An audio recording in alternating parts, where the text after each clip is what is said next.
Tingnan ninyo ang babaeng akala ninyo ay santita. Ang boses ni Doña Teresa Reyes ay yumanig sa malaking bulwagan ng Marang, yang hotel sa San Rafael. Sa harap ng mga shareholder, kasosyo sa negosyo at mga kilalang tao sa lipunan na dumalo sa ika-25 anibersaryo ng Reyes Shipping Group, isinabog niya sa mukha ko ang isang bungkos na mga larawan. Nalaglag ang mga ito sa makintab na sahig. Mga peking retrato ko at ng isang hindi kilalang lalaki sa loob ng silid ng hotel. Ang dumi ng paratang, ngunit mas masakit ang katotohanan na ang asawa kong si Luis ay nakatayo lang sa tabi ko at walang kibo. Tumingin ako sa kanya. Nagmamakaawa ang aking mga mata na sabihin niyang naniniwala siya sa akin, ngunit umiwas siya ng tingin. Hinayaan niyang kaladkarin ako ng mga gwardya palabas ng bulwagan habang bumubuhos ang nagngangalit na bagyo sa labas, pasa ng aking 9 na buwang sanggol sa aking sinapupunan na malapit ng isilang. Bakit ganito ang naging kabayaran sa aking katapatan? Ako si Wendy Cruz, isang simpleng accountant na naging asawa ng tagapagmana ng pamilya Reyes. Akala ko ay biniyayaan ako ng isang maayos na pamilya, ngunit nagkamali ako. Isang linggo bago ang gabing ito, may nadiskubre akong malaking anomalya sa pananalapi ng kumpanya. May nagbubulsa ng milyon-milyong piso mula sa kaba ng Reyes Shipping Group. Nang palalimin ko ang aking investigasyon, natuklasan kong si Victor Reyes, ang kapatid ni Doña Teresa at tiyuhin ni Luis, ang utak sa likod ng mga peking kumpanya, kasabwat ang sekretaryang si Clara Santos.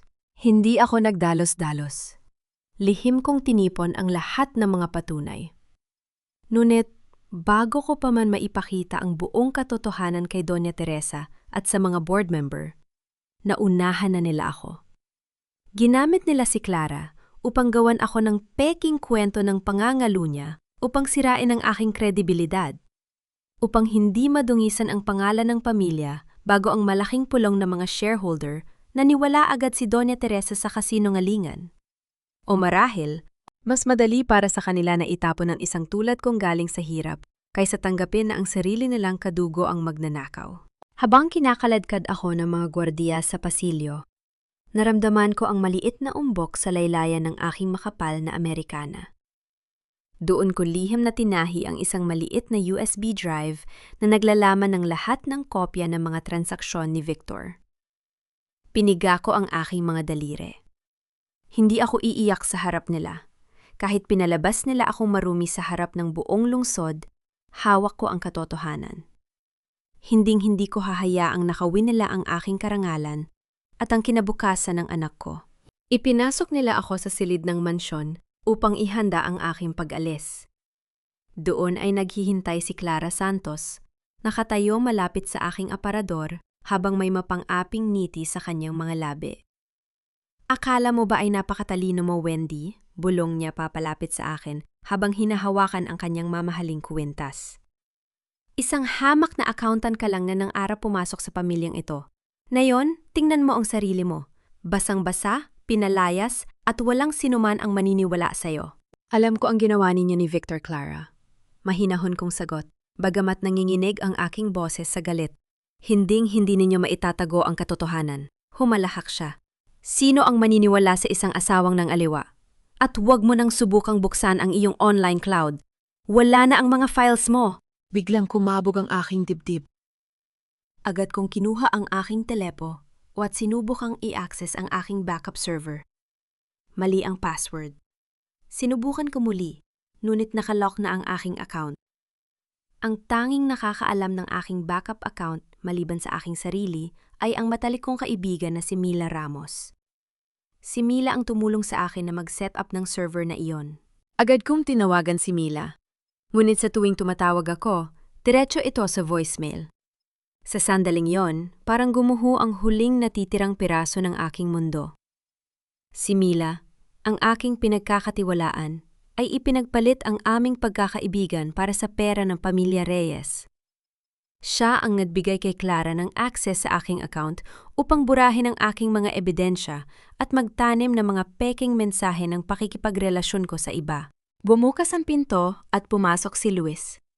Maputla ang kanyang muka, ngunit walang bakas ng habag sa kanyang mga mata. Hawak niya ang aking lumang maleta. "Luis, pakiusap, makinig ka sa akin," sabi ko. Hinawakan ko ang kanyang braso. "Si Victor at si Clara ang nagnanakaw sa kumpanya mo. Nililinlang ka nila. Ang sanggol na ito ang anak mo, Luis.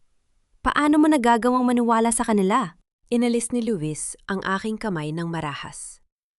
"Hindi mo na ako maluloko gamit ang batang yan, Wendy. Nakita ko ang mga retrato. Nakita ng buong pamilya at ng mga bisita. Ang kahihiyang idinala mo sa pangalan ko ay hindi ko mapapatawad. Umalis ka na bago ko patawagin ang mga barangay tanod upang kaladkarin ka palabas." Kahihiyan? Napatawa ako ng mapait habang ang mga luha ay sa wakas ay pumatak sa aking mga pisngi. "Mas pinapahalagahan mo ang tizit ng pamilya mo kaysa sa katotohanan? Mas pinipili mong protektahan ang magnanakaw kaysa sa asawa mo at sa anak mong malapit ng isilang?" Hindi na siya sumagot. Hinila niya ako palabas ng pinto ng mansyon, pababa ng hagdan patungo sa malaking bakal na gate. Bumubuhos ang ulan, hinahampas ng malalakas na hangin ang mga puno sa bakuran. Sa gitna ng dilim at lamig, itinapon niya ang aking maleta sa putikan sa labas ng gate. "Huwag mo nang gagamitin ang apelidong Reyes para sa batang yan." Ang huling salitang binitawan niya bago marahas na isinara ang gate. Ang tunog ng bakal na nagkabit ay parang hatol ng kamatayan sa aking puso. Nakatayo ako doon, basang-basa, akap-yakap ang aking tiyan, habang ang bagyo ay patuloy na naggangalit. Walang tao sa kalsada. Ang tubig sa daan ay mabilis na tumataas, umaabot na sa aking mga bukong-bukong. Naglakad ako ng walang direksyon, hila-hila ang basang maleta. Bigla, isang matalim na sakit ang gumuhit sa aking puson. Napasigaw ako sa sakit at napaluhod sa malamig na baha. Ang aking panubigan ay pumutok na. Ang aking sanggol, malapit na siyang lumabas sa gitna ng bagyong ito. "Pakiusap, wag muna ngayon," bulong ko habang umiiyak at hinahawakan ang aking tiyan. "Anak, lumaban ka. Kailangan nating mabuhay." Sinubukan kong tumayo, ngunit ang pangalawang alon ng matinding sakit ay nagpabagsak sa akin muli sa basang semento. Unti-unting nanghina ang aking katawan. Ang lamig ng baha ay tila sumisipsip sa huling natitirang lakas ko. Ang aking paningin ay nagsimulang magdilim at ang tunog ng hangin ay tila lumalayo. Sa huling sandali bago tuluyang mawalan ng malay, makita ko ang isang pares ng maliwanag na dilaw na ilaw mula sa isang sasakyan na dahan-dahang lumalapit sa akin sa gitna ng baha. Isang sasakyang huminto at isang anino ng tao ang mabilis na bumaba patungo sa aking direksyon bago tuluyang nagdilim ang aking mundo. Ang tunog ng bana, yad ng pagtiktik ng monitor sa tabi ng aking kama. Ang unang gumising sa natutulog kong kamalayan. Idinilat ko ang aking mga mata. Ngunit sinalubong ako ng maputing kisame at ng amoy ng antiseptiko. Hindi na malamig ang aking katawan. Wala na ang ulan. May init na bumabalot sa akin sa ilalim ng makapal na kumot ng ospital. "Gising na siya, Ramon! Tumawag ka ng doktor!" Isang banayad na boses ng babae ang narinig ko mula sa aking gilid. Tumingin ako sa direksyong iyon at nakita ko ang isang may edad na babaeng may maamong mukha kasama ang isang ginoo na may nag-aalalang tingin. Sila si Doña Elena at Don Ramon Flores. Bago ko pa man sila matanong, isang mahina ngunit matinis na iyak ng sanggol ang bumasag sa katahimikan ng silid. Mula sa maliit na kuna sa tabi ng aking kama, narinig ko ang tinig ng aking anak. "Ligtas ang sanggol, Wendy," malambot na sabi ni Doña Elena habang dahan-dahang inilalagay ang maliit na sanggol sa aking mga bisig. "Isang malusog na batang lalaki. Napakatapang ninyong dalawa." Nang maramdaman ko ang init ng balat ng aking anak at ang kanyang maliliit na daliri na humawak sa aking damit, bumuhos ang aking mga luha. Hindi dahil sa sakit, kundi dahil sa labis na pasasalamat. Buhay kami. Naligtas ang anak ko sa kabila ng bagsik ng bagyo at ng kawalan ng puso ng pamilya Reyes. Sino po kayo? Bakit ninyo ako iniligtas?" Nanghihina akong tanong habang hinahagkan ang ng aking sanggol. Ngumiti ng bahagya si Don Ramon at umupo sa upuan sa tabi ng kama. Hindi mo na ba kami natatandaan, Wendy? Kami ang pamilya Flores. 2 taon na ang nakalilipas. Ang kumpanya namin ay muntik ng gumuho dahil sa maruming laro ng pamilya Reyes sa daungan ng San Rafael. Ikaw na isang accountant doon ng lihim na nagbigay sa amin ng mga dokumento upang patunayan na kami ay biktima lamang ng panloloko ni Victor Reyes. Dahil sa katapatan mo, nailigtas namin ang aming kabuhayan. Naalala ko na. Nung bago pa lamang ako sa Reyes Shipping, nakita ko kung paano nilustay ng pamilya Reyes ang pondo ng kumpanya at isinisi ito sa pamilya Flores upang sirain ang kanilang reputasyon. Hindi ko kayang sikmurain ng ganong kawalang katarungan, kaya lihim kong ipinasa ang mga tamang dokumento sa kanila. Nang makita ka namin sa kalsada na walang malay sa gitna ng baha, patuloy ni Don Ramon. Alam kong tinawag kami ng may kapal upang bayaran ang aming utang na loob sa iyo. Huwag kang mag-alala, Wendy. Dito sa San Rafael, hindi ka nag-iisa. May tahanan ka sa amin. Ang konseptong ito ng utang na loob ay napakalalim sa aming kultura. Hindi ko akalain na ang isang maliit na kabutihang ginawa ko sa nakaraan nang walang hinihintay na kapalit ay siyang magliligtas sa buhay ko at ng aking anak na yon. Makalipas ang ilang araw, dinala ako ng pamilya Flores sa kanilang tahimik na tahanan. Sa maliit na altar sa loob ng kanilang bahay, nakatapo ang imahe ng Santo Niño. Doon, habang karga ko ang aking anak, taimtim akong nanalangin. Noel, bulong ko sa aking anak, habang tinititigan ang kanyang mahimbing na pagtulog. Noel ang ipapangalan ko sa iyo, dahil ikaw ang aking bagong simula, ang aking liwanag sa gitna ng dilim. Tumingin ako sa krus sa altar. Ang aking puso ay hindi napuno ng galit, na nagnanais lamang na madugong paghihigante. Nagbago na ang aking layunin. Hindi ko hahayaang ubusin ng pot ang aking natitirang lakas. Ipinangangako ko sa iyo, Noel. Bulong ko habang hinahalikan ang kanyang malambot na pisngi. Palalakihin kita ng may dangal, katapatan at pagmamahal. At ako, hindi ko hahayaang yurakan muli ang ating pagkatao. Pag-aaralan ko ang bawat batas, ang bawat patakaran sa kalakalan. Babawiin ko ang ating karangalan, hindi sa pamamagitan ng maruming paraan, kundi sa pamamagitan ng katotohanan. Naramdaman ko ang paglapit ni Doña Elena mula sa aking likod. Inilagay ang kanyang kamay sa aking balikat upang bigyan ako ng lakas.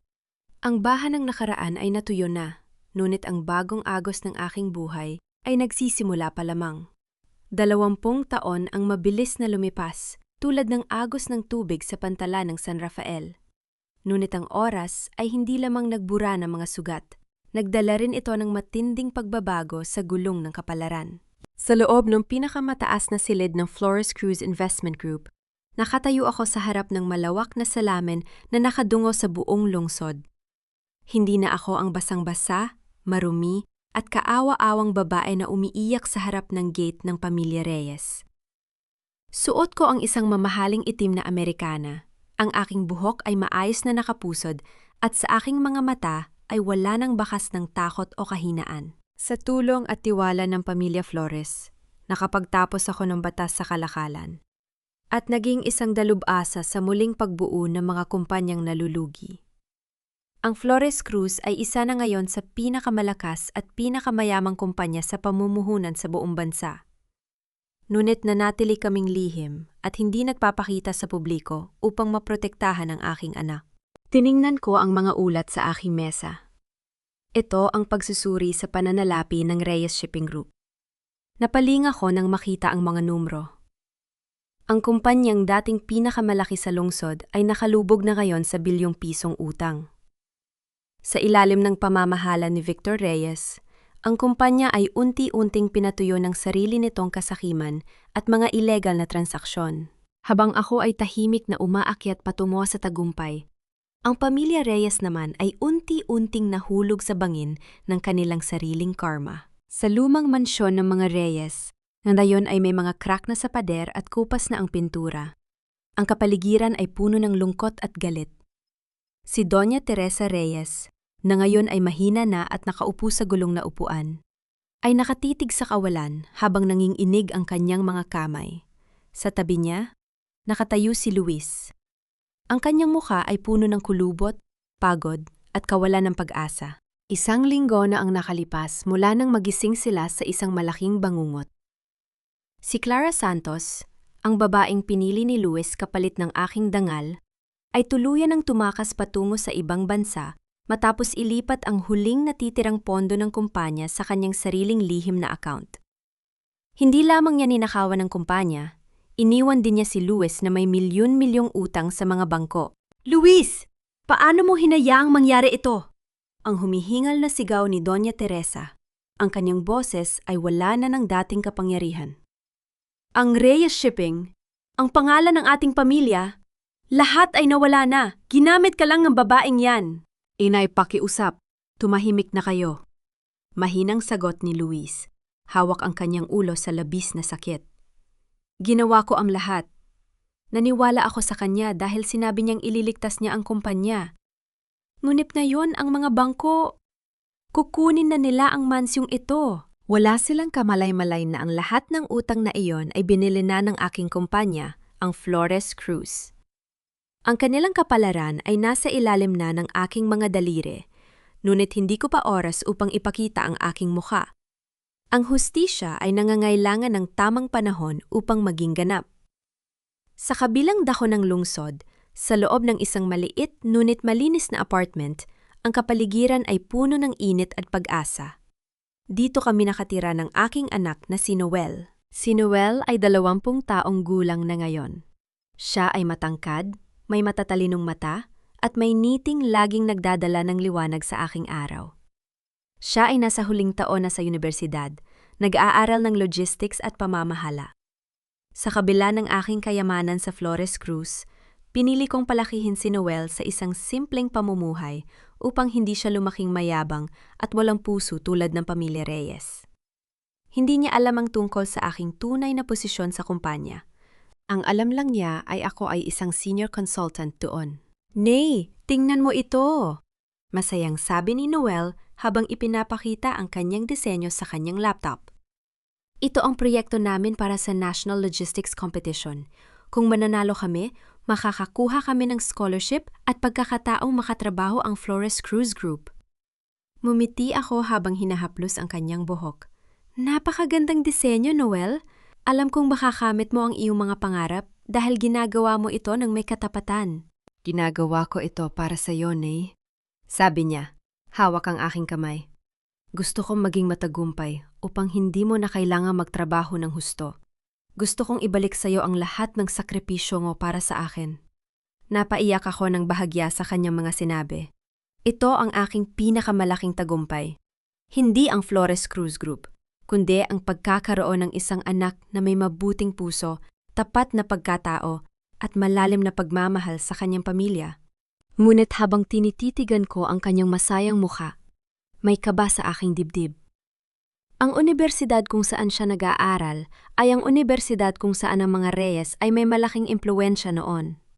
At alam ko na sa malapit na hinaharap, ang aming mga mundo ay muling magtatagpo sa ilalim ng parehong langit ng San Rafael. Ang sikat ng araw sa Universidad ng San Rafael ay nagdala ng masiglang ingay mula sa mga estudyante. Sa gitna ng abalang hapon, naglalakad si Noel sa tabi ng isang ginagawang gusali sa loob ng campus. Hawak ang kanyang mga libro habang iniisip ang nalalapit na kompetisyon. Biglang narinig ang isang matalim at malakas na tunog ng crack mula sa itaas. Isang malaking bahagi ng giandula ng konstruksyon ang mabilis na bumagsak patungo sa direksyon ni Noel. Bata, tabi! Isang boses ng lalaki ang sumigaw mula sa likuran. Bago pa man makalingon si Noel, isang mabilis na lakas ang tumulak sa kanya patungo sa damuhan. Bumagsak ang mga bakal na tubo sa semento kung saan siya nakatayo kani-kanina lang, na lumika ng malakas na kalabog at makapal na usok ng semento. Nakahiga si Noel sa damuhan. Nanginginig ngunit walang guryas. Sa tabi niya, isang may edad ng lalaki na naka-uniform ng utility worker ang nakahawak sa kanyang kanang siko na may kaunting dugo. Siya si Luis Reyes. Ang dating tagapagmana ng makapangyarihang shipping group ay nagtatrabaho na ngayon bilang isang janitor sa universidad upang mabuhay, malayo sa karangyaan ng kanyang nakaraan. Ayos ka lang ba, iho? Tanong ni Luis habang dahan-dahang tumatayo, hindi pinapansin ang matinding sakit sa kanyang siko. Opo, maraming salamat po. Kung hindi dahil sa inyo, baka napinsala na ako ng mga bakal. Sagot ni Noel, mabilis na tinulungan si Luis na makatayo at inalalayan ito. Dinala ni Noel si Luis sa klinik ng unibersidad upang magamot ang sugat nito. Habang nililinis ng nurse ang siko ni Luis, nagkausap ang dalawa sa loob ng tahimik na silid. Noel po ang pangalan ko, te. Magalang na pakikilala ng aking anak. Salamat po talaga sa pagliligtas sa akin. Napatitig si Luis sa mukha ni Noel. May kakaibang pakiramdam na gumapang sa kanyang dibdib.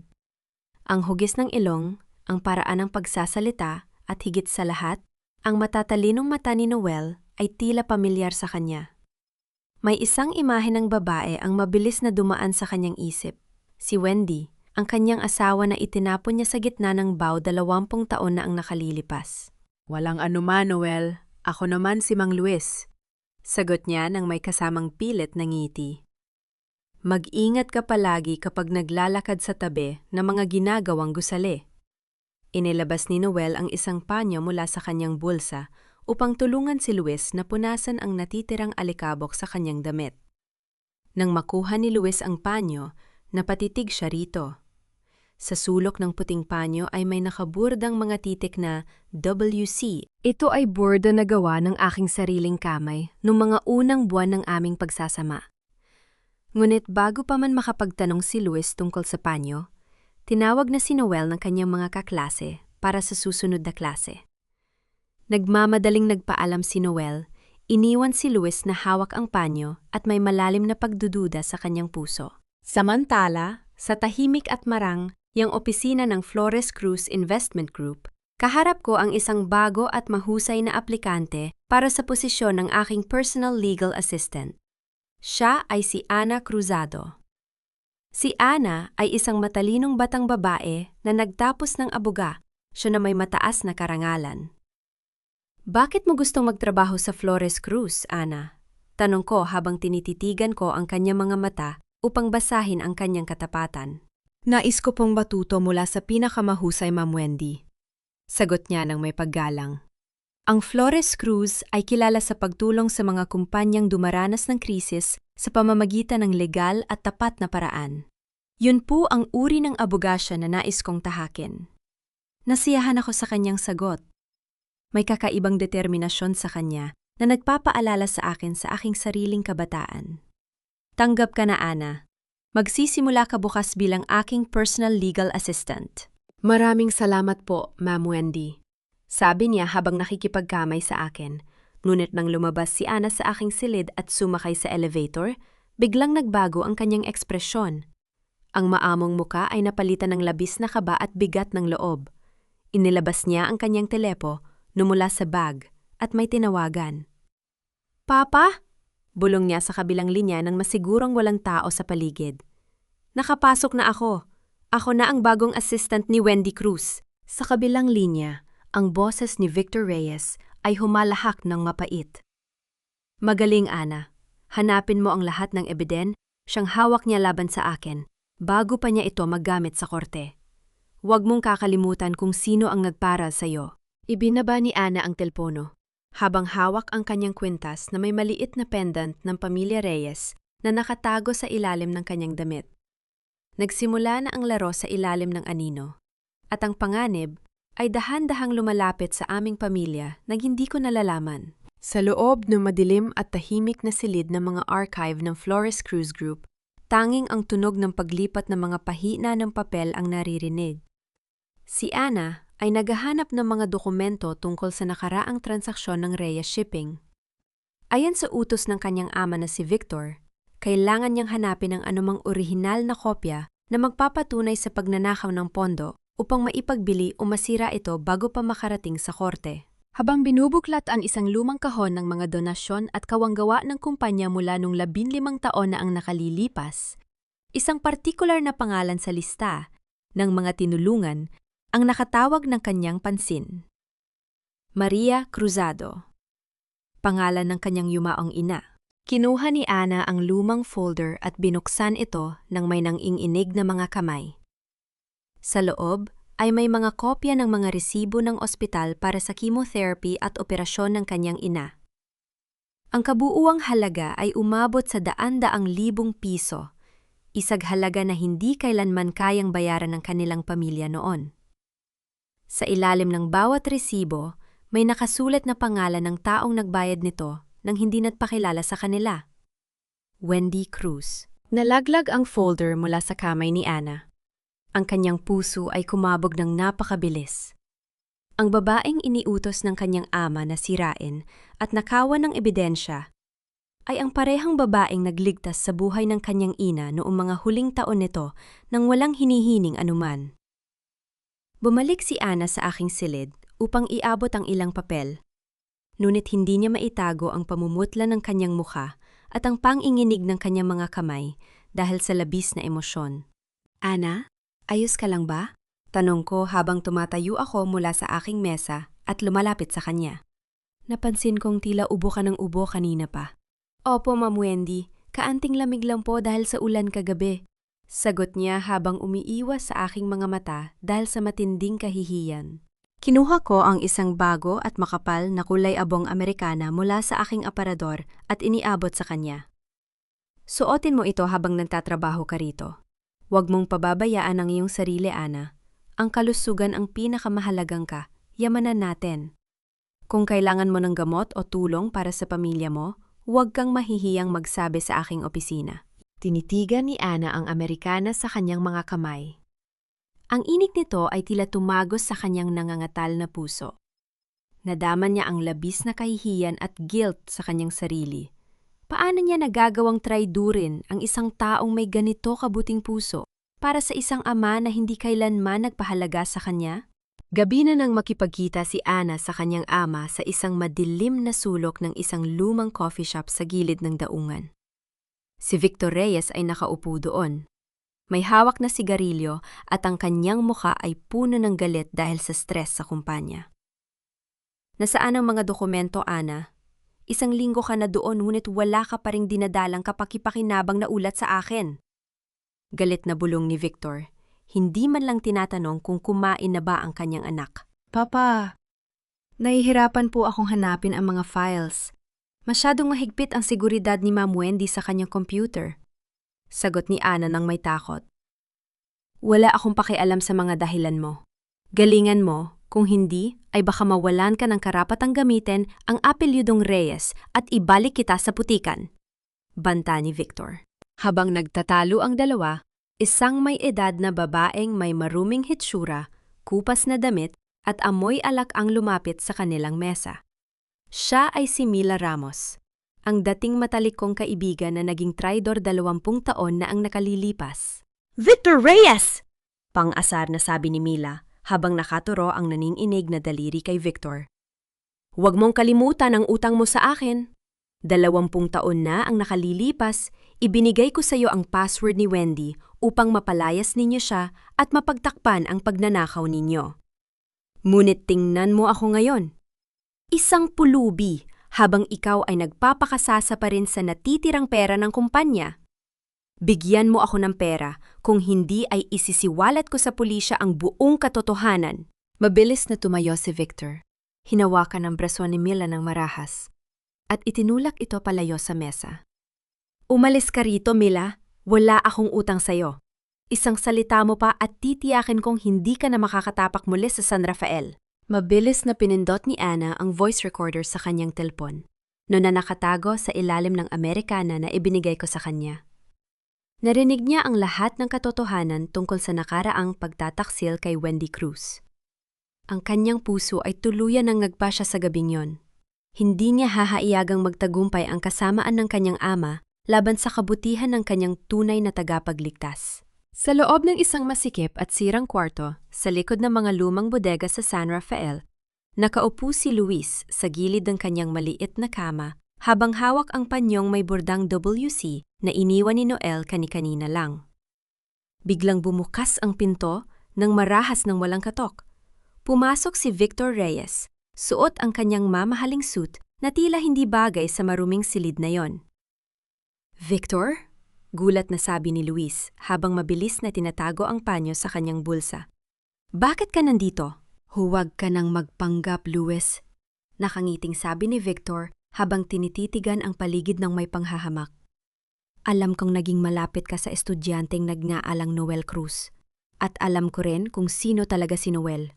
Siya ang anak mo kay Wendy. Ang batang itinapon natin sa gitna ng bagyo 20 taon na ang nakalilipas. Namilog ang mga mata ni Luis sa gulat at panginginig. Anak ko? Si Noel? Oo, at ngayon ay ginagamit ni Wendy ang Flores Cruise Group upang ubusin ang natitirang ari-ariya natin at ipakulong ako. Kung hindi mo ako tutulungan, titiyakin kong mawawalan ka ng trabaho sa universidad at ipapaalala ko sa pulisya ang mga lumang utang mo na maaari mong ikabilanggo. Banta ni Victor, papalapit kay Luis. Tulungan mo akong makuha ang tiwala ng bata at gagamitin natin siya upang makuha ang orihinal na ebiden siyang hawak ni Wendy sa kanyang bahay. Kinabukasan, sa isang maliit na karinderya malapit sa universidad, magkasamang kumakain si Noel at si Mang Luis. Biglang lumapit si Victor Reyes sa kanilang mesa. May dalang bag ng mga gamot at prutas. Luis, narito ng mga gamot na ipinabili mo. Malambing na sabi ni Victor, sabay baling kay Noel ng may plastic na niti. Ikaw ba si Noel? Ako si Victor Reyes, ang tiyuhin ni Luis. Magandang hapon po, magalang na sagot ni Noel. Tumayo upang magmano ng bahagya. Salamat sa paglilitas mo sa universidad, Noel. Buntong hininga ni Victor, pilit na pinapakita ang lungkot at luha sa kanyang mukha. Alam mo ba, si Luis ay dumaranas ng matinding hirap ngayon dahil sa isang makapangyarihang babae mula sa Flores Cruise Group na nagngangalang Wendy Cruz. Gusto niyang sirain ang aming pamilya dahil sa lumang galit. Binili niya ang lahat ng utang ni Luis at ngayon ay gusto niyang kunin maging ang maliit na tirahan nito upang ipakulong siya. Napakalupit ng babaeng iyon. Napakunot ang noni Noel nang marinig ang pangalan ng aking ina. Si Wendy Cruz? Kinagawa niya yon? Oo, Noel. Pilit na hinawakan ni Victor ang kamay ni Noel upang makuha ang simpatya nito. Gusto niyang ubusin ang buhay ng isang matandang janitor na walang kalaban-laban. Pakiusap, kung may paraan ka upang matulungan kaming pakiusapan siya, o mahanap ang mga lumang kasunduan sa kanyang opisina upang mapatunayan na nagbayad na kami, maliligtas mo ang buhay ni Luis. Sa pagkainan ng aming bahay ng gabing yon, kapansin-pansin ang katahimikan ni Noel. Hindi niya hinawakan ang kanyang pagkain. Tanging ang kanyang mga mata ang nakatitig sa akin nang may malalim na pagdududa at lungkot. Noel, bakit hindi mo kinakain ang paborito mong ulam? Tanong ko habang nilalagyan ko ng pagkain ang kanyang plato. Nay, mahinang simula ni Noel. Seryoso ang kanyang boses. May kilala ka bang lalaki na nagngangalang Luis Reyes? Napatigil ang aking kamay sa hangin. Ang kutsara ay muntik nang mahulog mula sa aking mga daliri. Saan? Saan mo narinig ang pangalang yan, Noel? Nagtatrabaho siya bilang janitor sa universidad ko, Nay. Siya ang nagligtas sa akin sa aksidente, sagot ni Noel. Tinitingnan ko ang mga papel sa Flores Cruz. Binibili ba ng kumpanya ninyo ang lahat ng utang niya para dinalin siya sa kahirapan? Nay, totoo ba no? Gusto mo siyang sirain dahil sa galit sa nakaraan? Huminga ko ng malalim, pilit na pinapakalma ang aking puso. Hindi ko maaring sabihin sa kanya ang buong katotohanan tungkol sa pagtataksil at kawalang puso ng kanyang ama. Natatakot akong madungisan ang kanyang malinis na puso ng matinding poot at kahihiyan. Noel, may mga bagay sa nakaraan na hindi mo pa nauunawaan, mahinahon kong sagot. Pakiusap, huwag kang makialam sa mga legal na usapin ng Flores Cruz. Ginagawa ko ang lahat ng ito upang protektahan ka. Protektahan ako?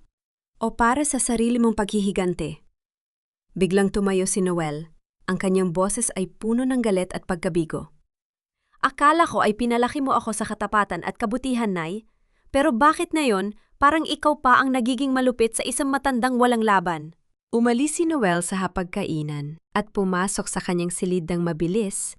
Iniwan akong nakatayo sa dilim habang ang aking puso ay tila pinipiga sa sakit. Ang kapbay ng aking mga kaaway ay dahan-dahan ang naglalagay ng pader sa pagitna ko at ng aking sariling anak. Gabi na, ngunit ang ulan sa labas ay tila walang balak huminto, katulad ng bigat ng loob na nararamdaman ni Noel habang nakatitig sa madilim na pasilyo ng aming tahanan. Sa loob ng tahimik na bahay, dahan-dahang lumabas si Noel mula sa kanyang kwarto nang masigurong mahimbing na ang aking tulog dahil sa pagod. Lumakad siya ng walang ingay patungo sa aking maliit na opisina. Nanginginig ang kanyang mga daliri habang binubuksan ang pinto. Alam niya ang password ng aking ketchup sa likod ng painting ng pamilya. Ito ang kanyang sariling kaarawan na ginamit ko bilang paalala ng aking pinakamahalagang kayamanan. Sa pamamagitan ng kaunting liwanag mula sa screen ng kanyang telpo, narinig ang mahinang tunog ng pagbuka ng bakal na pinto. Sa loob, nakita niya ang dalawang magkatulad na hard drive na kulay pilak. Kinuha niya ang isa na may nakasulat na Reyes Archive. Mula sa madilim na sulok ng pasilyo, may isang anino na nakatayo at tahimik na nagmamasid. Si Ana Cruzado. Nakita niya ang bawat galaw ni Noel sa loob ng opisina, with sa halip na sumigaw o pigilan ito tulad ng isang normal na empleyado, nanatili siyang tahimik sa dilim, at hinaya ang umalis si Noel bit-bit ang hard drive. Ito ay bahagi ng isang plano na hindi pa alam ni Noel, isang lihim na laro sa pagitan ko at ni Ana. Kinaumagahan, sa ilalim ng maulap na langit sa gilid ng universidad. Nakita si Noel at si Luis Reyes sa likod ng mga lumang bodega. Masaya ang mukha ni Noel habang inaabot ang isang maliit na pouch kay Luis. Mang Luis, ibigay mo po ito kay Victor Reyes. Bulong ni Noel nang may pag-asa sa kanyang mga mata. Ito ang mga dokumento na naglalaman ng mga lumang transaksyon ng kumpanya ninyo. Sinabi po sa akin ni Victor na kapag nakuha ninyo ito, mapapatunayan ninyong walang utang si Luis Reyes at magkakaroon ng kapayapaan sa pagitan ninyo ng aking ina. Ayoko pong maging malupit si nanay sa inyo dahil lamang sa galit sa nakaraan. Napatitig si Luis sa kulay pilak na hard drive sa loob ng pouch. Ang kanyang mga kamay ay nanginginig sa takot, kahihiyan at pagdududa. Alam ni Luis sa kanyang sarili na wala siyang anumang utang na binayaran at ang hard drive na ito ay naglalaman ng mga ebiden siyang makakapagpabagsak sa kanyang tiyuhin na si Victor. Napagtanto niya sa sandaling yun na si Noel, ang kanyang sariling anak, ay nililinlang ng sarili niyang pamilya upang magnakaw mula kay Wendy. Noel, mahinang tawag ni Luis, may luha sa kanyang mga mata. Sigurado ka ba rito? Ang ina mo, baka mapahamak siya sa ginawa mo. Gusto ko lang pong protektahan ka, mga Luis. Tapat na sagot ni Noel. At gusto ko ring pigilan si nanay sa paggawa ng pagkakamali dahil sa poot. Hindi na nakapagsalita si Luis dahil sa matinding kahihiyan. Nang dumaan si Victor Reyes gamit ang kanyang mamahaling sasakyan, mabilis na kinuha ni Victor ang pouch mula sa kamay ni Luis nang may mapang-aping ngiti sa kanyang mga labi. Salamat, Noel. Napakabuti mong bata, sabi ni Victor bago mabilis na pinaharurot ang kanyang sasakyan paalis. Iniwan silang dalawa sa gilid ng kalsada. Pag-uwi ko sa bahay ng hapon na yon, natagpuan ko si Noel na nakaupo sa sofa sa sala. Nakatitig sa makintab na sahig.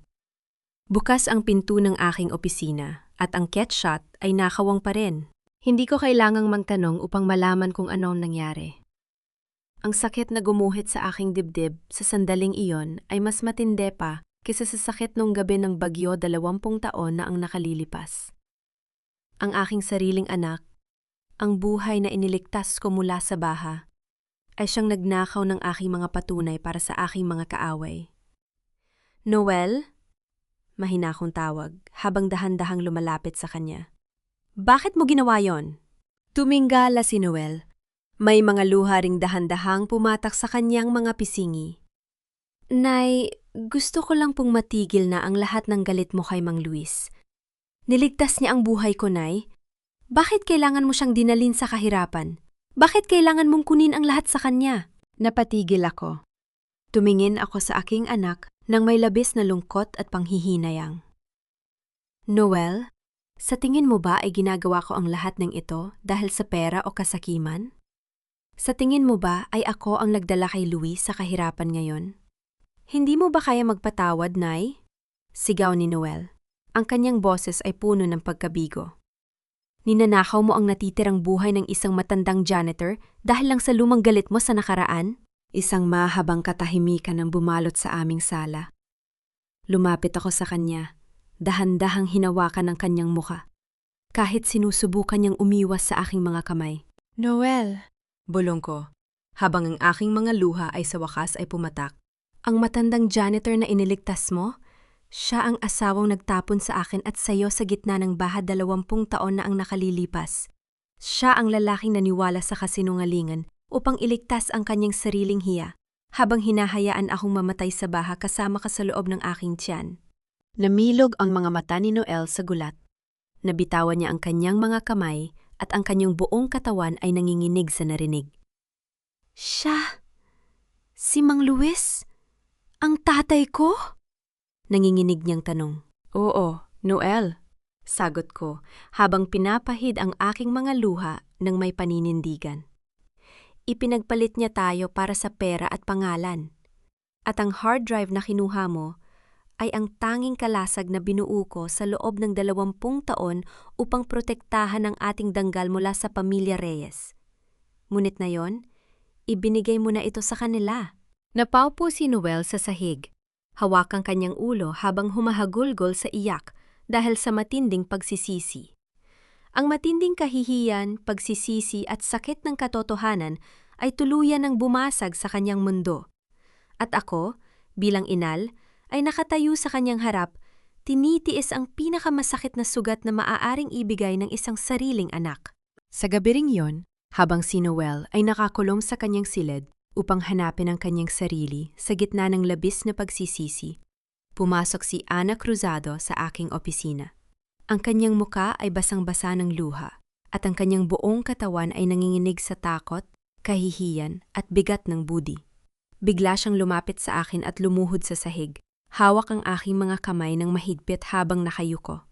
Ma'am Wendy, pakiusap patawarin niyo ako. Hikbi ni Ana habang nanginginig ang boses. May malaki akong lihim na dapat isumpat sa inyo. Ako ang anak sa labas ni Victor Reyes. Ipinadala ako rito ng aking ama upang maging espiya at hanapin ang mga patunay na hawak ninyo laban sa kanya. At kagabi, nakita ko si Noel na kinuha ang hard drive sa Ketchak. Ngunit hinayaan ko siya dahil natatakot ako sa galit ng aking ama. Tumingin ako sa kanya na may kapayapaan sa aking mga mata. Hindi ako nagalit at hindi rin ako nagulat sa kanyang pagtatapat. Dahan-dahan kong hinawakan ang kanyang mga balikat at tinulungan siyang tumayo mula sa sahig. Alam ko na ang lahat, Ana. Malambot kong sabi habang pinapahid ang kanyang mga luha gamit ang aking panyo. Alam kong anak ka sa labas ni Victor bago pa man kita tanggapin sa kumpanyang ito. Napatitig si Ana sa akin ng may labis na pagkagulat. Tila hindi makapaniwala sa kanyang narinig. Paano ninyo nalaman, ma'am? At bakit hinayaan ninyo pa rin ako manatili sa tabi ninyo? Dahil bago kita tanggapin, nalaman kong ang iyong ina ay si Maria Cruzado. Numiti ako ng bahagya habang inaalala ang nakaraan. Si Maria ay isang mabuting babae na minsan naging biktima rin ng kasinungalingan ni Victor. Nung tinulungan ko siyang magbayad ng ospital laben, 5 taon na ang nakalilipas, nangako ako sa aking sarili na kung sakaling magtagpo ang landas natin ng kanyang anak, gagawin ko ang lahat upang hindi ka maging katulad ng iyong ama. Nakita ko ang katapatan sa iyong mga mata, Ana. Kaya pinili kong magtiwala sa iyo. Napayak si Ana ng mas malakas. Ngunit sa pagkakataong ito ay luha ng labis na pasasalamat, ginhawa at debosyon. Ma'am Wendy, ngunit ang hard drive, nakuha na ito ni Victor. Paano na po ang mga patunay na binuo natin sa loob ng 20 taon? Baka burahin niya ang lahat ng yon. Huminga ako ng malalim at naglakad patungo sa aking malaking computer screen. Iyan ang hindi alam ni Victor. Noong nalaman kong may mga kahina-hinalang tao na nagmamasid sa aking opisina, naghanda ako ng 2 hard drive na magkatulad ang hitsura. Ang kinuha ni Noel ay isang bitag. Inanyayahan ko si Ana na lumapit sa screen. Sa monitor, isang digital na mapa ng San Rafael ang nakabukas at may isang pulang tuldok na kumukurap-kurap sa gitna ng financial district ng lungsod. Ang hard drive na iyon ay may nakasulat na Reyes Archive. Ngunit sa loob nito ay may isang nakatagong spyware na ako mismo ang nagdisenyo. Paliwanag ko habang mabilis na nag-type sa aking keyboard. Sa sandaling isaksak ni Victor ang drive na iyon sa kanyang computer upang suriin at burahin ang mga ebidensya, otomatikong mag-i-install ang programa. Kokopyahin nito ang bawat IP address, bawat detalye ng account at ang bawat transaksyon na ginagawa niya sa kanyang computer. Namilog ang mga mata ni Ana sa pagkamangha. Ibig sabihin, oo, sa mga oras na ito, sinusubukan ni Victor na ilipat ang huling natitirang pondo ng Reyes Shipping patungo sa kanyang lihim na account sa ibang bansa upang tuluyang takasan ang kanyang mga utang at iwanan si Luis na walang anuman. Patuloy ko, habang ipinapakita ang mga linya ng transaksyon na lumilitaw sa screen ayon sa takbo ng oras. At dahil isinaksak niya ang aking hard drive, ibinibigay niya sa atin ang eksaktong lokasyon ng kanyang mga tagong account, pati na rin ang patunay ng kanyang mga illegal na transaksyon na ginagawa niya sa mismong segundo na ito. Agad na lumitaw ang isang berde at malaking mensahe sa screen. Data transmission complete. File sent to National Bureau of Investigation. Lahat ng ebidensya ng kanyang kasalukuyang krimen ay otomatikong naipadala na sa database ng mga otoridad. Ana? Sabi ko habang humaharap sa kanya ng may buong paninindigan. Handa ka na bang tumayo sa korte bilang aking abogado at testigo upang wakasan ang kasamaan ng iyong ama at ibalik ang danggal ng pamilya natin? Tumingala si Ana. Pinahid ang kanyang mga luha gamit ang Amerikana na aking ibinigay at tumanggo ng may buong lakas at determinasyon. Handa na po ako, Ma'am Wendy, para sa aking ina at para sa katotohanan. Ang bitag ng pagmamahal at katapatan ay tuluyan ng sumara sa paligid ni Victor Reyes. At ang hustisya na 20 taon naming hinihintay ay dahan-dahan ng kumakatok sa kanilang pinto upang maningil ng mga lumang utang. Ang malaking auditorium ng Universidad ng San Rafael ay puno ng ingay, musika at liwanag ng mga kamera. Ito ang araw ng National Logistics Competition, ang pinakamalaking kaganapan para sa mga universidad sa buong bansa. Ang mga pinakamahuhusay na mag-aaral ay narito upang ipakita ang kanilang mga makabagong disenyo sa pamamahala ng mga daungan at transportasyon ng kalakal. Sa ibaba ng entablado, nakatayo si Noel Cruz. Hawak ang kanyang mga slide presentation nang may nang-inginig at malamig na pawis sa kamay. Ang kanyang puso ay kumakabog pa rin dahil sa matinding katotohanang natuklasan niya tungkol sa kanyang ama noong nakaraang gabi sa aming sala. Ngunit naalala niya ang mga salita ng aking pampalakas loob bago siya umalis ng bahay. Noel, anuman ang mangyari sa nakaraan, ang kasalukuyan mo ay sayo. Ipakita mo ang iyong tunay na husay nang may dangal sa harap ng lahat. Nang tawagin ng tagapagsalita ang kanyang pangalan, huminga si Noel ng malalim at naglakad patungo sa gitna ng entablado sa ilalim ng maliwanag na ilaw. Ang kanyang boses ay naging matatag at ang kanyang presentasyon tungkol sa makabagong green logistics sa mga daungan ng bansa ay napakalinaw, matalino at kahanga-hanga. Ang bawat salita niya ay puno ng dedikasyon na nagpaantig sa buong madla at sa mga hurado.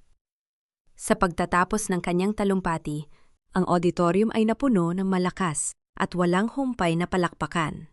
Mula sa backstage, lumakad ang tagapagsalita patungo sa mikropo nang may malawak na niti upang ibigay ang pinakamahalagang parangal ng gabi. Isang napakahusay na presentasyon mula sa Universidad ng San Rafael. At ngayon, upang ibigay ang pinakamataas na parangal at ipahayag ang nagwagi, narito ang ating Trung Ban Yamha. Siya ang pinuno ng Flores Cruz Investment Group, ang pangunahing sponsor ng kompetisyong ito na magbibigay ng scholarship at trabaho sa mga nagwagi. Bigyan natin ng masiglang palakpakan ang Nuchutik Wendy Cruz Flores. Bumukas ang malaking kurtina sa likod ng entablado. Isang marangyang liwanag ng spotlight ang sumunod sa bawat hakbang ko habang naglalakad ako patungo sa gitna ng entablado. Suot ko ang isang kulay ginto at puting vest at suit na gawa sa seda na nagpapakita ng labis na karangalan, kapangyarihan at tagumpay. Ang aking buong pagkatao ay nagliliyab sa ilalim ng mga ilaw ng entablado, malayo sa basang-basa, marumi at kaawa-awang babae na itinapon sa putikan 20 taon na ang nakalilipas. Sa madilim na sulok ng likod ng auditorium, nakatayo si Luis Reyes. Hawak ang isang lumang walis at dustpan. Siya ay naroroon bilang utility worker upang linisin ang mga basura ng mga manonood. Nang marinig niya ang pangalang Wendy Cruz Flores, napatigil siya sa kanyang ginagawa, tila nabingi sa paligid. Dahan-dahan niyang initingala ang kanyang ulo patungo sa entablado. Nang tumama ang liwanag ng spotlight sa aking mukha, ang kanyang mga mata ay nanlaki sa labis na gulat at panginginig. Ang walis sa kanyang kamay ay nalaglag sa semento nang walang tunog. Wendy? Bulong niya. Ang kanyang boses ay nanginginig at tuyong-tuyo ang lalamunan dahil sa matinding pagkabigla. Hindi siya nagkakamali. Ang babaeng nasa entablado, ang babaeng tinararangalan ng buong akademya at ng mga pinuno ng pamahalaan, ay ang asawang pinalayas niya sa gitna ng bagyo habang ito ay umiiyak at nagmamakaawa para sa kanilang anak. Ang babaeng itinapon niya sa putikan dahil sa takot sa hiya ng kanyang pamilya ay nakatayo ngayon sa pinakamataas na posisyon ng kapangyarihan at kayamanan sa lungsod. Ngunit ang matinding dagok ng karma ay hindi pa natatapos para kay Luis. Mula sa gitna ng entablado, inihayag ko ang nagwagi ng National Logistics Championship sa pamamagitan ng mikropono. Ang nagwagi ngayong taon ay walang iba kundi si Noel Cruz! Sa gitna ng malakas na hiyawan at palakpakan ng buong auditorium, tumakbo si Noel patungo sa akin sa ibabaw ng entablado. Ang kanyang mga mata ay puno ng luha ng saya, ginhawa at labis na pagsisisi. Lumapit siya sa akin at niyakap ako ng mahigpit sa harap ng daan-daang manonood at mga kamera ng media. Salamat, nanay. Patawarin mo po ako sa aking pagkakamali. Bulong niya sa aking balikat habang umiiyak. Ipinagmamalaki kita, Noel. Ang tagumpay na ito ay sa iyo dahil sa iyong sariling katapatan. Sagot ko habang hinahaplos ko ang kanyang likod ng may buong pagmamahal ng isang ina. Mula sa madilim na sulok ng auditorium, narinig ni Luis ang salitang "Nanay" mula sa bibig ni Noel. Napakapit siya sa pader ng gusali upang hindi matumba sa sahig. Ang kanyang buong katawan ay nanginginig sa matinding pagsisisi at kahihiyan. Si Noel, ang tapat na batang nagligtas sa kanyang buhay sa campus, ang batang pinili niyang gamitin upang nakawan si Wendy, ay ang kanyang sariling anak. Ang anak na tinanggihan niyang bigyan ng kanyang apelido, 20 taon na ang nakalilipas, ay nakatayo ngayon sa entablado ng tagumpay. Yakap ang ina nito na kanyang pinagtaksilan. Tumingin ako patungo sa dulo ng bulwagan.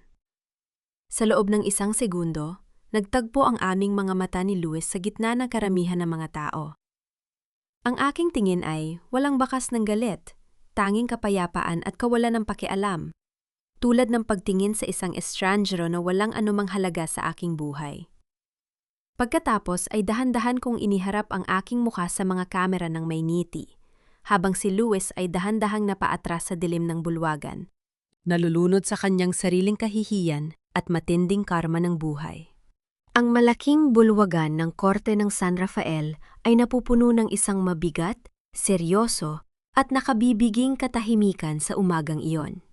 Sa gitna ng silid, nakaupo si Victor Reyes sa tabi ng kanyang 3 mamahaling abogado. Ang kanyang muka ay puno pa rin ng kayabangan, kampante na walang sapat na legal na ebidensya ang maaaring magamit laban sa kanya dahil sa lumipas na 20 taon. Sa gilid ng madla, nakaupo si Doña Teresa Reyes sa kanyang gulong na upuan. Mukhang matanda at mahina, kasama si Luis na nakayuko at hindi makatingin sa aking direksyon. Dahil sa labis na kahihiyan, "Your Honor!" Mabilis na tumayo ang punong abogado ni Victor upang magsalita. Ang mga paratang laban sa aking kliyente tungkol sa panluloko sa pananalapi ay walang sapat na legal na batayan. Ang mga lumang ulat sa accounting na isinumite ng Flores Cruz Group ay mga kopya lamang at walang orihinal na pirma. Bukod dito, ang mga bintang ng pagnanakaw ay matagal nang lumipas sa ilalim ng batas ng prescription. Walang karapatan ang korte na litisin ito. Tumingin si Victor sa akin mula sa kanyang upuan ng may mapang-aping ngiti. Tila sinasabi na hinding-hindi ko siya mapapabagsak gamit ang mga lumang papel. Ngunit nanatili akong nakaupo ng tuwid sa tabi ni Noel. Walang anumang ekspresyon sa aking mukha. Alam ko na ang dulo ng kanyang mahabang kasamaan ay narito na. Tumatawag ang panig ng pag-uusig ng isang bagong testigo. Ang boses ng pampublikong taga-usig ay umalingaw. Nasa buong silid ng korte. Tinatawag namin si Attorney Ana Cruzado. Nagkaroon ng bulungan sa loob ng korte. Nanlaki ang mga mata ni Victor nang makita ang kanyang sariling anak sa labas na naglalakad patungo sa book ng testigo.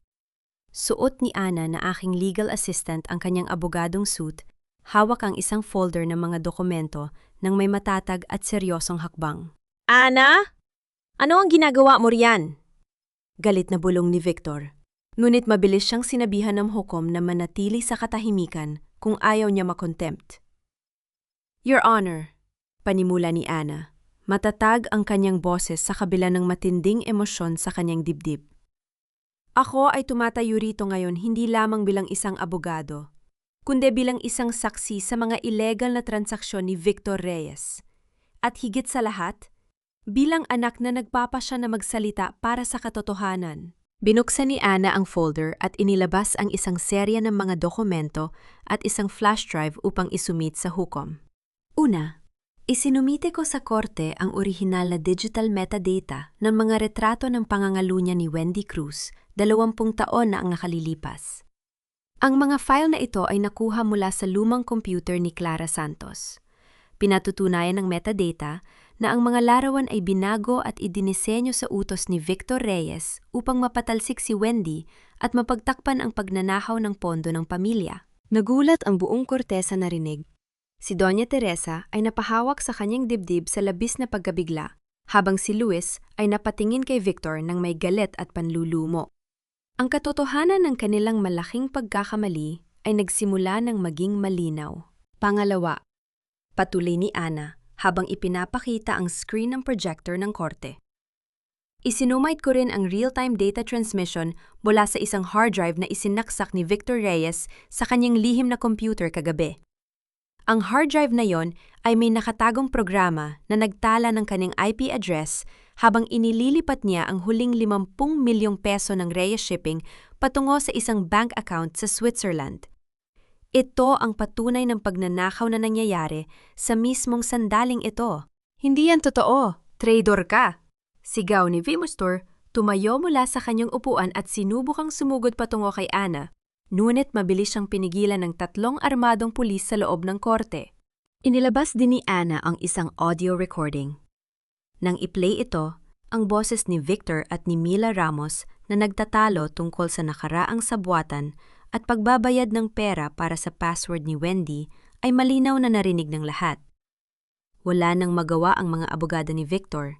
Ang mga ebidensya ng kanyang kasalukuyan at nakaraang krimen ay napakalinaw at hindi mapapasabalian. Matapos ang ilang oras ng paglilitis at pagsusuri ng mga awtoridad sa mga digital na bangtsyong, tumayo ang hukom at hinampas ang kanyang guryas ng may awtoridad. Batay sa mga ebidensyang isinumite ng testigo at ng panig ng pag-uusig, pinatutunayan ng korteng ito na si Victor Reyes ay guilty sa paratang na qualified theft, estafa at falsification of documents. Siya ay hinahatulan ng habambuhay na pagkabilanggo ng walang piyansa. Ang lahat ng kanyang ari-arian ay kukunin ng pamahalaan upang bayaran ang mga utang ng Reyes Shipping Group. Bumagsak si Victor sa kanyang upuan.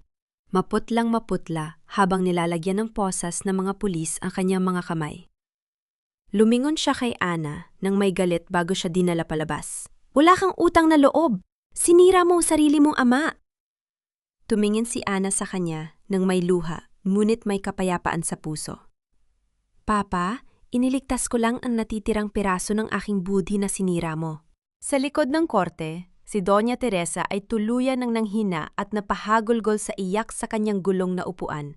habang si Luis ay nakatitig lamang sa sahig sa labis na pagsisisi. Napagtanto ni Doña Teresa na ang emong pinili niyang protektahan at paniwalaan sa loob ng 20 taon ay siya palang unti-unting pumatay sa kanyang sariling pamilya at kumpanya. Tumingin si Doña Teresa sa aking direksyon. Ang kanyang mga mata ay puno ng pagsisisi at kahihiyan. Ngunit nanatili akong tahimik at dahan-dahang tumayo upang lumabas ng korte kasama si Noel at si Ana. Ang hustisya ng langit ay natupad na sa araw na ito nang walang anumang karahasan. Nang lumabas kami sa malaking pinto ng korte ng San Rafael, ang langit ay nagsimulang magbuhos ng banayad na ambon. Tila nakikiramay, ngunit nililinis din ang nakalipas na 20 taon ng luha, sakit at matining galit. Bago pa man kami makarating sa aming nakaparadang sasakyan, isang anino ang mabilis na humarang sa aming daanan. Si Luis Reyes. Ang kanyang muka ay basang-basa ng ulan at luha, at ang kanyang buong katawan ay nanginginig sa lamig, panghihina at matining pagsisisi. Biglang lumuhod si Luis sa basang semento, direkta sa harap ng aking mga paa at sa harap ng kanyang saril anak na si Noel na hawak ang aking payong. Wendy? Noel? Pakiusap, patawarin ninyo ako. Hikbi ni Luis, habang nakataas ang kanyang nanginginig na mga kamay sa pagmamakaawa. Naging bulag ako sa kasakiman ng aking pamilya. Naging henaw na asawa at ama. Itinapon ko ang aking sariling asawa at anak dahil lamang sa takot sa sasabihin ng ibang tao. Ngayon, wala na akong anuman. Pinarusahan na ako ng buhay. Ang tanging hiling ko lang ay ang pagkakataon na maging ama kay Noel at makabawi sa lahat ng pagkakamali ko sa iyo, Wendy. Tinitigan ko si Luis habang siya ay nakaluhod sa basang daan. Walang bakas ng galit o pagnanais na makita siyang magdusa sa aking dibdib. Taming lungkot lamang para sa isang lalaking hinayan ang kanyang sarili na maging alipin ng kasakiman at takot sa loob ng mahabang panahon. Luis, tumayo ka riyan? Mahinahon kong sabi. Matatag ang aking boses sa ilalim ng ulan. Ang pagluhod mo sa harap ko ngayon ay hindi na magbabalik sa nawalang 20 taon. Wendy, pakiusap. Maari ba nating simulan muli ang lahat? Pagmamakaawa pa rin ni Luis, sinubukang hawakan ang dulo ng aking sapatos. Para kay Noel, para magkaroon siya ng kumpletong pamilya na may ama. Dahan-dahan kong inihakbang ang aking paa pabalik at tumingin sa kanya ng may buong karangalan ng isang babaeng nagtagumpay sa sariling lakas. Luis, ang pamilya namin ni Noel ay matagal ng kumpleto. Nabuo ito nung gabing itinapon mo kami sa gitna ng baha at natutunan naming lumaban, magsumikap at mabuhay ng magkasama nang walang anumang tulong mula sa'yo. Huminga ako ng malalim. Pinagmamasdan ang kanyang basang mukha sa huling pagkakataon. Pinatatawad na kita, Luis, sabi ko, na nagpatigil sa kanyang pag-iyak sa labis na gulat. Talaga, Wendy? Pinatatawad mo na ako? May mabilis na pag-asa na gumuhit sa kanyang mga mata. Oh, pinatatawad kita. Ngumiti ako ng bahagya. Ngunit ito ay isang ngiti ng paglaya, hindi ng pagbabalik sa kanya. Ngunit huwag mong isipin na ang pagpapatawad ko ay nangangahulugang babalik ako sa iyo o magiging pamilya muli tayo. Pinatatawad kita, hindi habil karapat-dapat ka rito, kundi dahil ayokong dalhin ang bigat ng galit mo at ng pamilya mo sa aking puso sa natitirang bahagi ng aking buhay.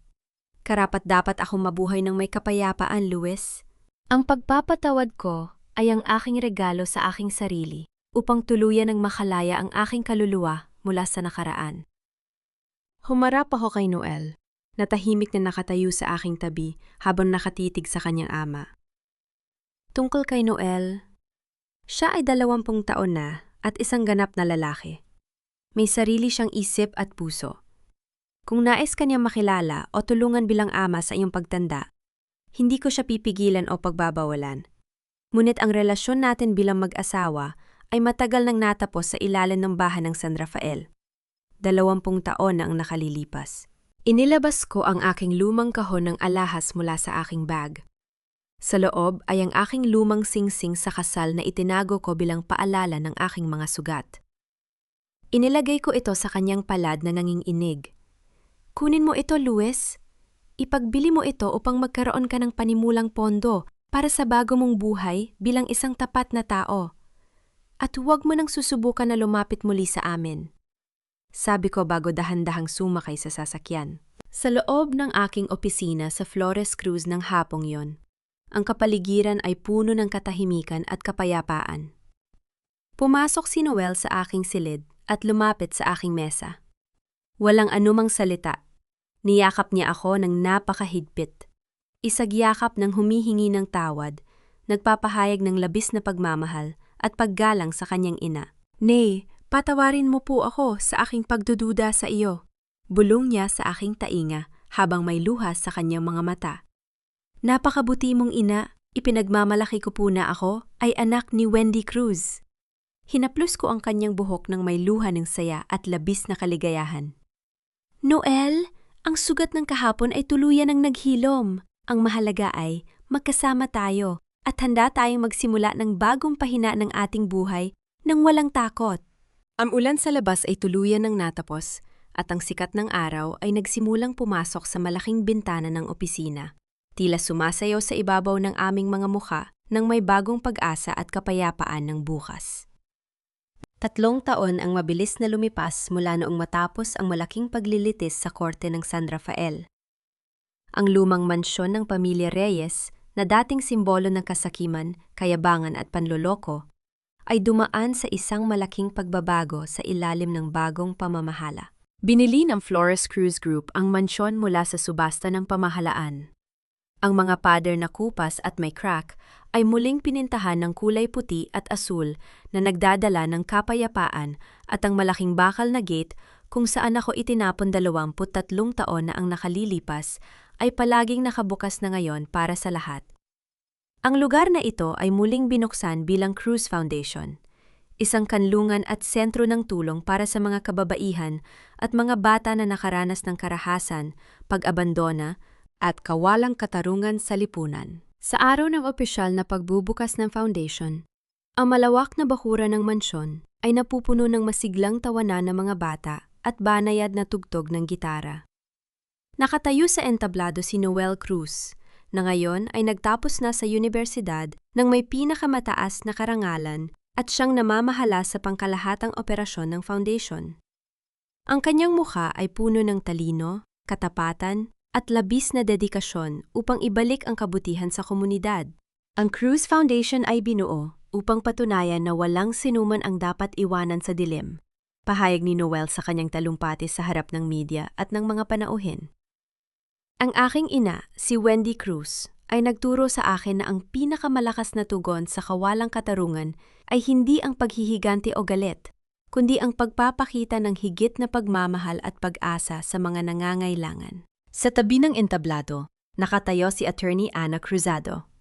Siya ang nagsisilbing legal counsel ng foundation, nagbibigay ng libreng legal na tulong at proteksyon para sa mga kababaihan na nakikipaglaban para sa kanilang karangalan, karapatan at mga anak. Si Ana ay nakahanap na ng kanyang sariling kapayapaan at tunay na layunin sa buhay. Malayo sa madilim na anino ng kasamaan ng kanyang ama na kasalukuyang nagdurusa sa bilangguan. Sa ilalim ng malaking puno ng mangga sa gitna ng hardin, nakaupo ako kasamang aking mga minamahal na tagapagligtas, sina Don Ramon at Doña Elena Flores. Habang dahan-dahan naming iniinom ang mainit na tsaa, pinapanood ko ang mga bata na masaya naglalaro sa damuhan. Dumaan si Noel at Ana sa aking tapat, kumaway at umiti ng may paggalang sa akin, bago bumalik sa kanilang mga gawain.